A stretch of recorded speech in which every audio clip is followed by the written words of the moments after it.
मित्रों, आज हम आपके समक्ष दीर्घ संधि के स्वरूप के ऊपर विचार विमर्श करने जा रहे हैं। दीर्घ संधि अच संधि का ही एक भेद है और दीर्घ संधि हम उस संधि को कहते हैं जहां दो स्वर वर्ण परस्पर मिलकर दीर्घ वर्ण के रूप में परिवर्तित होते हैं और जहां दीर्घ वर्ण से तात्पर्य आ, ई, उ और री इन चार वर्णों से ही है। दीर्घ संधि विधायक सूत्र अकः सवर्णे दीर्घ है। इस सूत्र में अकः, सवर्णे तथा दीर्घ ये तीन पद हैं।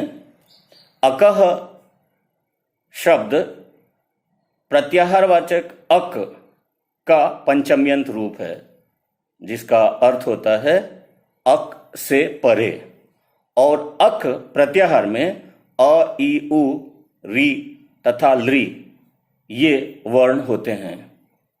और सवर्णे का तात्पर्य है सवर्ण परे होने पर। तो प्रश्न उठेगा कि हम सवर्ण किसे कहते हैं? तो मित्रों, तुल्यास्य प्रयत्नम सवर्णम के अनुसार वे वर्ण आपस में सवर्ण होते हैं जिनके उच्चारण स्थान और आभ्यंतर प्रयत्न दोनों समान होते हैं।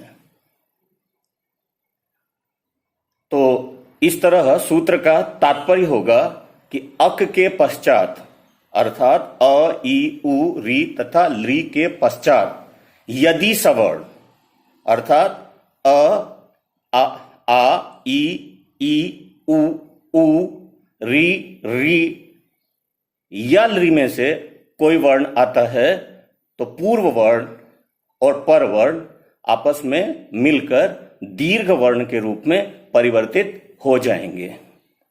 इस तरह हम यह पाते हैं कि दीर्घ संधि चार स्थितियों में होती है। उनमें से प्रथम स्थिति है यदि पूर्व में अ या आ हो और बाद में भी अ या आ ही हो तो वे दोनों आपस में मिलकर आ के रूप में परिवर्तित हो जाएंगे। जैसे पुस्तक प्लस आलय हम करें तो उदाहरण में हम देखते हैं कि ककारोत्तरवर्ती अकार के पश्चात आलय का आ है, अतः अ और आ का मेल हो रहा है और अ और आ का जब मेल होता है तो नियमानुसार वे दोनों आपस में मिलकर आ में परिवर्तित हो जाएंगे और शब्द बनेगा पुस्तकालय। इसी तरह दूसरा उदाहरण इसी के संदर्भ में हम देख सकते हैं। यदि कहीं विद्या का मेल आलय के साथ हो रहा है तो आ और आ आपस में मिल रहे हैं तो नियमानुसार आ और आ आपस में मिलकर आ में परिवर्तित हो जाएंगे और इस तरह शब्द बनेगा विद्यालय। तो ये तो प्रथम स्थिति हुई। दूसरी स्थिति हो सकती है कि पूर्व में या तो ई हो या ई हो और बाद में भी ई या ई ही हो तो ये दोनों आपस में मिलकर दीर्घ ई के रूप में परिवर्तित होंगे। उदाहरण के रूप में हम देख सकते हैं रवि प्लस इंद्र। तो रवि प्लस इंद्र में हम क्या देखते हैं कि वकारोत्तरवर्ती ई के पश्चात इंद्र का ई है, अतः ई और ई का आपस में मेल हो रहा है। नियमानुसार ई और ई आपस में मिलकर ई के रूप में परिवर्तित हो जाएंगे और शब्द बनेगा रवींद्र।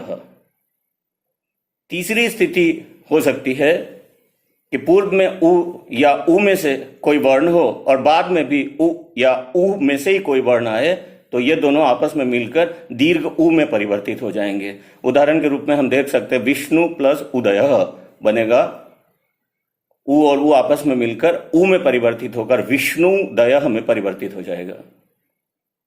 इसी तरह गुरु प्लस उपदेश। तो हम क्या देखते हैं रकारोत्तरवर्ती उकार के पश्चात उपदेश का उकार आया है तो उ और उ आपस में मिलकर उ में परिवर्तित होकर के गुरुपदेश शब्द बनेगा। चौथी स्थिति हो सकती है कि री या री के पश्चात यदि री या री में से ही कोई वर्ण हो तो ये आपस में मिलकर दीर्घ री में परिवर्तित हो जाएंगे। जैसे होत्री प्लस ऋकार। तो इस उदाहरण में हम क्या देखते हैं कि तकारोत्तरवर्ती ऋकार के पश्चात ऋकार ही आया है अतः नियमानुसार री और री आपस में मिलकर दीर्घ री में परिवर्तित होकर होत्री का रह शब्द बनाएगा। तो ये तो रहा आपके सामने में दीर्घ संधि के संबंध में कुछ बातें। मित्रों, अगले एपिसोड में हम पूर्व रूप संधि के ऊपर विचार विमर्श करेंगे। धन्यवाद।